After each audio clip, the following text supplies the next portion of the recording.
Salut l'Occitanie, j'espère que vous allez bien. Aujourd'hui, je vous amène dans l'Aude, à Roufiec-d'Aude, aller découvrir le château de Gore, où Pierre Fabre et son épouse nous ont ouvert les portes. Un très beau vignoble, mais aussi un superbe artiste. On va voir ça tout de suite au château de Gore, tous ensemble. Donc, on prend la route, on se motive, on s'assoit tranquille, on se prend un bon verre de vin du château de Gore et on y va. C'est parti.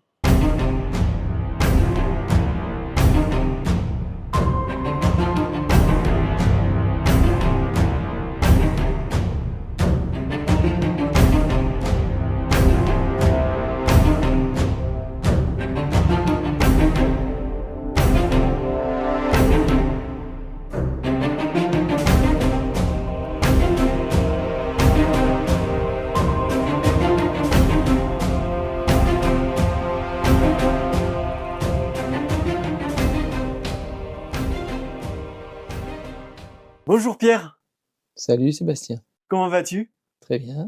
Écoute, j'ai passé, parce qu'il faut quand même un petit peu raconter l'histoire à tous les gens qui nous suivent aujourd'hui, qui suivent cette vidéo. Aujourd'hui, je suis parti dans l'Aude. Je suis pas. Où est-ce qu'on est d'ailleurs, le nom de la ville ici précisément? Le village s'appelle Roufiac-d'Aude. Roufiec-d'Aude, voilà. Et donc on est au château de Gore, ça je l'ai bien annoncé, voilà.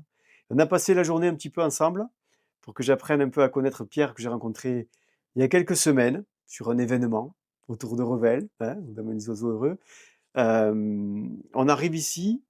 Ah, c'est que tu me l'as dit, tu me l'as dit tout à l'heure, il y a une énergie qui se dégage dans ce lieu exceptionnel et je l'ai ressenti, je suis assez sensible à ça. Le lieu est magnifique. On va être aujourd'hui en train de parler de vin, bien évidemment, mais pas que. Ça fait combien de temps que tu es ici maintenant? 20 ans. J'ai 20 ans, acheté le château de Gore en 2005. en 2005. Voilà. En termes de vin, on en a goûté quelques-uns, assez pour être bien en forme, on fait l'interview, non, je plaisante, bien évidemment. Du rouge, du blanc, des bulles. Tu me racontes un petit peu l'histoire de ces couleurs de vin, un petit peu? Donc le château est dans l'appellation Limoux. L'appellation Limoux est souvent connue par ses blanquettes, donc ses vins à bulles. Et donc j'ai acheté ce château en 2005, d'abord pour le lieu, pas forcément pour le vin.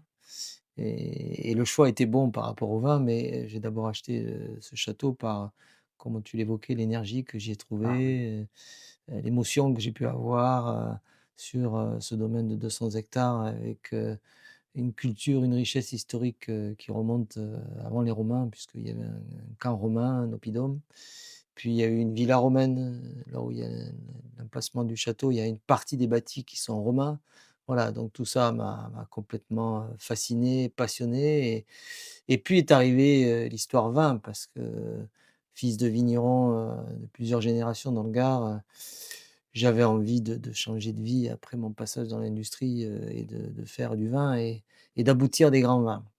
Voilà, donc quand je suis arrivé à Gorre, je me rendais pas compte du potentiel de cette région de Limoux oui, qui, au travers de ses terroirs d'altitude, puisqu'on a des terroirs qui montent jusqu'à 500 mètres d'altitude, sur les piémonts des Pyrénées, est un terroir, extrêmement frais, extrêmement, qui apporte beaucoup de finesse dans les tanins et le terroir de Limoux est d'abord un terroir de blanc, donc on trouve dans nos vignes de Limoux à la fois du Mauzac, qui était le cépage d'origine de oui, la Blanquette, mais aussi, pour, la dynamique de la région, ont été plantés des chardonnays et des chenin, ce qui sont 2 cépages, très intéressants puisque le chardonnay, cépage bourguignon et le chenin, très souvent dans la Loire.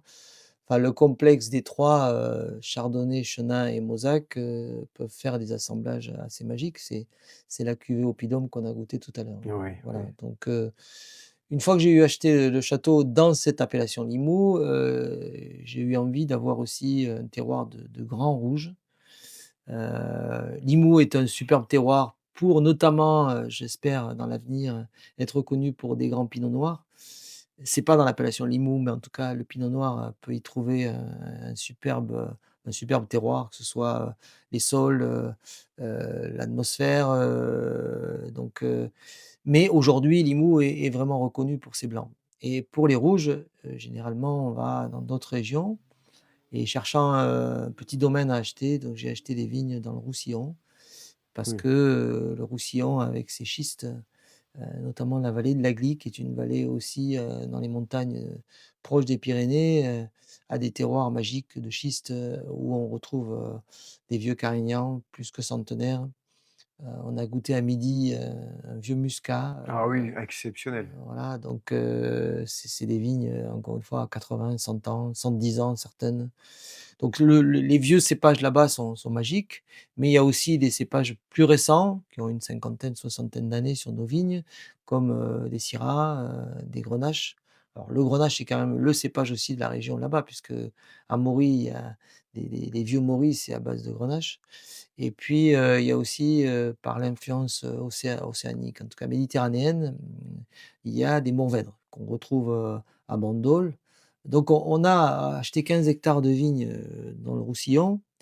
On en a eu un peu plus, puis on a maintenant réduit pour des raisons d'optimisation des charges, mais, on a aujourd'hui une dizaine d'hectares qui sont donc ces Carignan, Syrah, Grenache et Mourvèdre, qui sont la base de nos vins rouges. Voilà, donc on est sur les deux versants, et c'est vraiment 2 versants puisque quand on va dans le Roussillon, on traverse un col pour aller du côté Roussillon et de l'autre côté, avec des différences, essentielles de climat, avec l'évolution du climat. Ah oui, c'est ça. On sait que, le Roussillon, c'est quand même de plus en plus compliqué, où, la pluviométrie, peut être de plus en plus difficile, alors qu'à Limoux, proche des Pyrénées, on a des influences à la fois océaniques et pyrénéennes qui font qu'on a une vraie belle pluviométrie, donc la fraîcheur de nos vins. On est sur un terroir, exceptionnel ici, moi je Mmh, trouve. voilà, C'est donc vrai que comme tu le dis. On a affaire ici aussi à Pierre. Pierre est un artiste.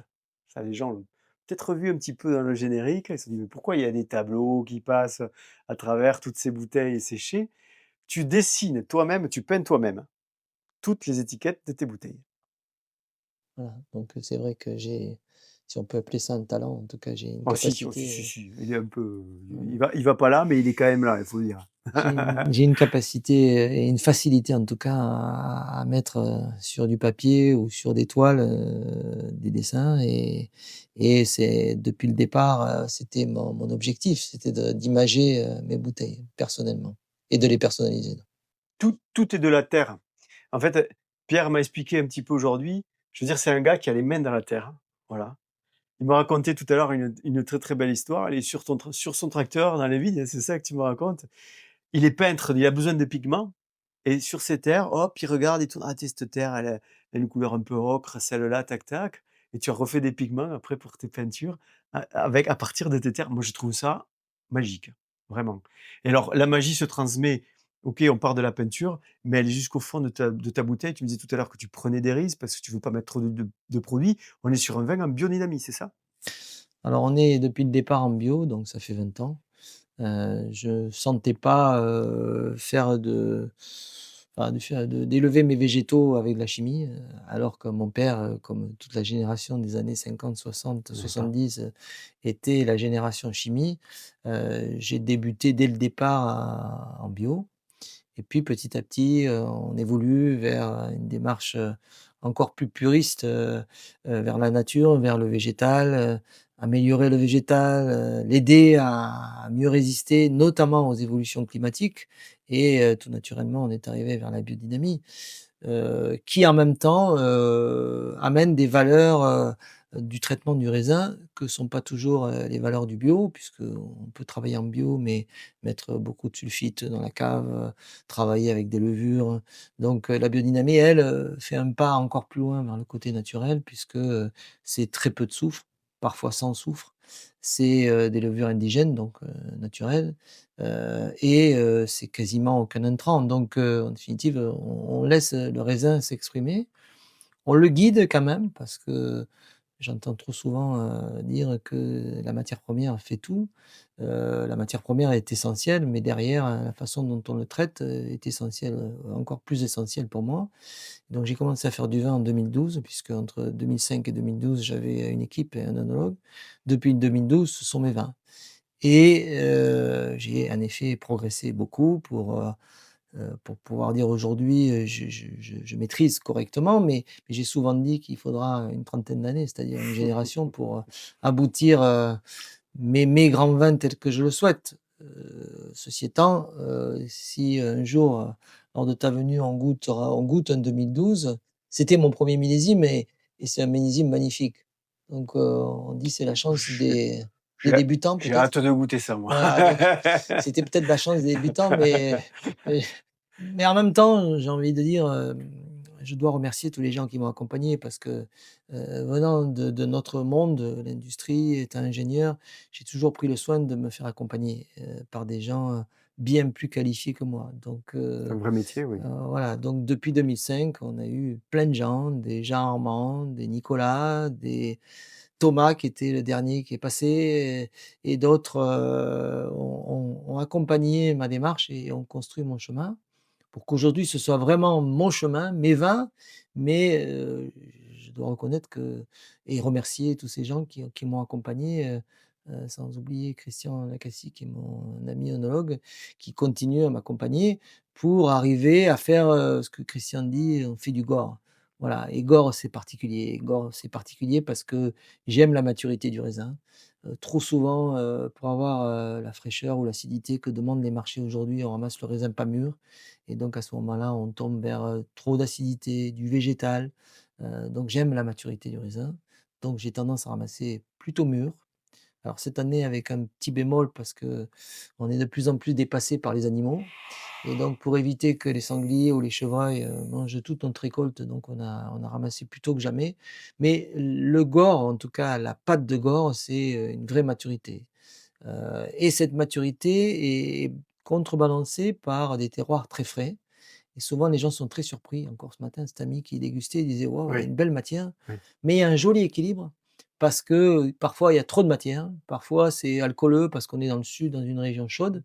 Mais nous, on a la chance, encore une fois, d'avoir des terroirs d'altitude, des terroirs frais comme à Limoux, où le 3e domaine qu'on a acheté est à 400-500 mètres d'altitude au milieu de la haute vallée de Limoux et là, on va chercher la maturité pour avoir un magnifique fruit. C'est ce que tu disais: «Ah, Mmh. il y a beaucoup de fruits».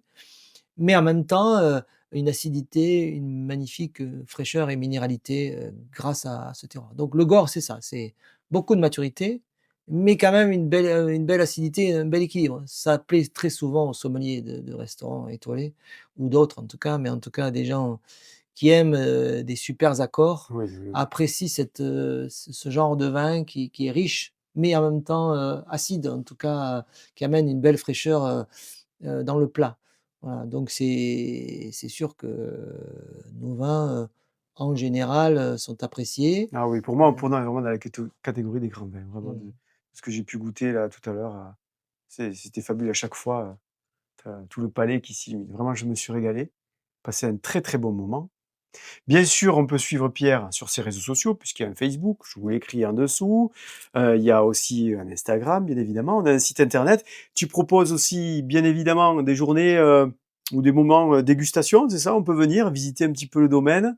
Il y a des moments de dégustation. Pour ça, il suffit de se rendre sur ton site internet. C'est pareil, je vais mettre tous les petits liens, tous les contacts pour aller rendre visite à Pierre et à sa charmante épouse. Voilà, qui se feront un grand plaisir de vous faire découvrir le lieu. Il y a des petits projets d'hébergement qui vont arriver aussi d'ici quelques temps. oui, alors On le garde tu secret, on en parle plus Mmh, tard, comment on fait? non, non, mais je pense que j'ai rendu hommage à plein de gens, mais je dois peut-être conclure en rendant hommage à mon épouse. Ah oui, Il y en a que tu as vu qui est complètement impliquée, à ah la oui, fois dans le vin, puisque depuis 3 ans, qu'elle m'accompagne, elle a énormément progressé dans le vin, elle donne son avis, et il faut reconnaître que ce côté féminin et l'émotion que peut ressentir une femme est utile dans ah oui, on l'assemblage, saurait rien sans elle, hein, on serait voilà, bien, dans la hein. typicité des vins qu'on fait.